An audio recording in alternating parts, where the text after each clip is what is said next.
इस डिक्टेशन की PDF Telegram group में सीरीज़ नंबर 01 डिक्टेशन 01 के नाम से मिलेगी। डिक्टेशन स्टार्ट करते हैं 5 सेकंड के बाद।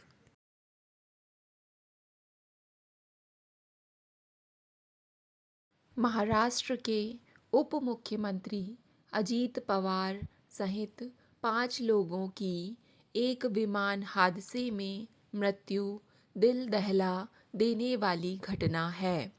इस त्रासदी ने न केवल देश के एक कुशल नेता को छीन लिया बल्कि उन दर्दनाक हादसों की कड़वी यादें भी ताज़ा कर दीं जिनमें पहले भी देश ने कई राजनीतिक दिग्गजों और प्रमुख हस्तियों को असमय खोया है।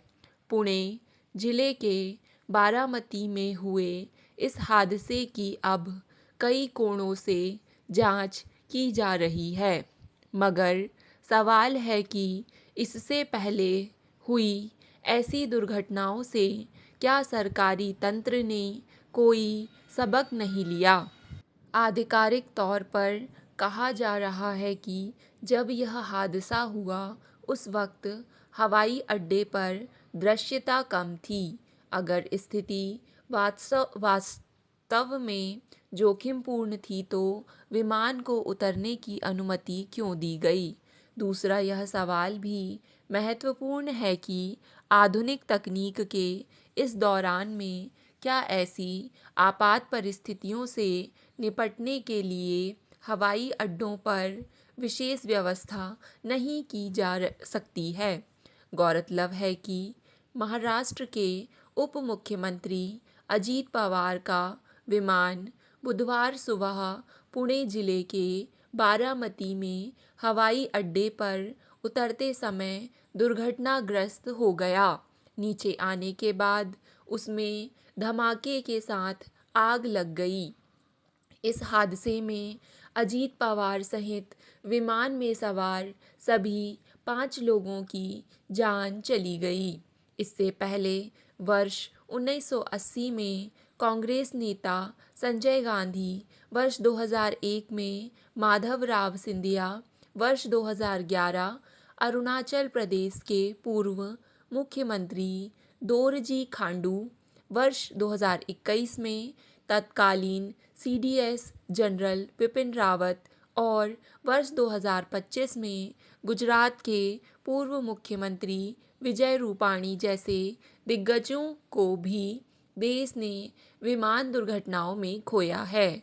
कहा जा रहा है कि अजीत पवार के विमान के दुर्घटनाग्रस्त होने से पहले हवाई यातायात नियंत्रण ने पायलट से पूछा कि क्या रनवे दिखाई दे रहा है, तो जवाब नहीं था।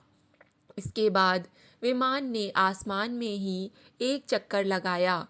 इससे स्पष्ट है कि हवाई अड्डे पर परिस्थितियां विमान को उतारने के अनुकूल नहीं थीं।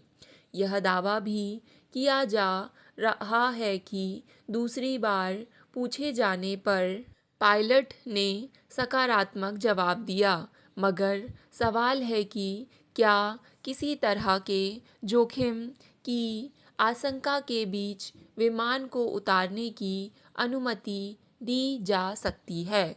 अजीत पवार महाराष्ट्र में कांग्रेस, शिवसेना और भाजपा के नेतृत्व वाली कई सरकारों के उप मुख्यमंत्री रहे।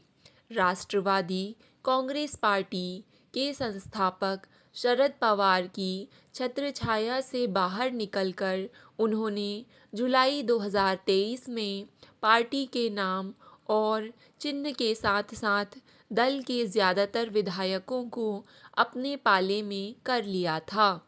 इसके बाद वे राजगनीत महायुति में शामिल हो गए थे। उनके नेतृत्व वाली राकांपा ने हाल में पुणे और पिंपरी चिंचवड में हुए निकाय चुनाव में शरद पवार की अगुवाई वाली पार्टी के साथ गठबंधन में चुनाव लड़ा था। इसके बाद सियासी गलियारों में अजीत पवार और शरद पवार के बीच नज़दीकियां बढ़ने की अटकलें भी जोर पकड़ रही थी। ऐसे में विपक्षी दल इस हादसे की सर्वोच्च न्यायालय की निगरानी में जांच कराने की मांग कर रहे हैं। बहरहाल यह सुनिश्चित किया जाना चाहिए कि इस विमान दुर्घटना की निष्पक्ष और गहन जांच हो, ताकि हादसे के असली कारण सामने आ सकें।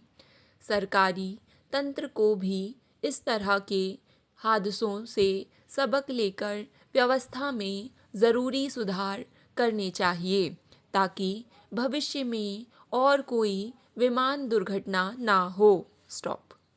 डिक्टेशन पसंद आए तो वीडियो को लाइक तथा चैनल को सब्सक्राइब ज़रूर करें।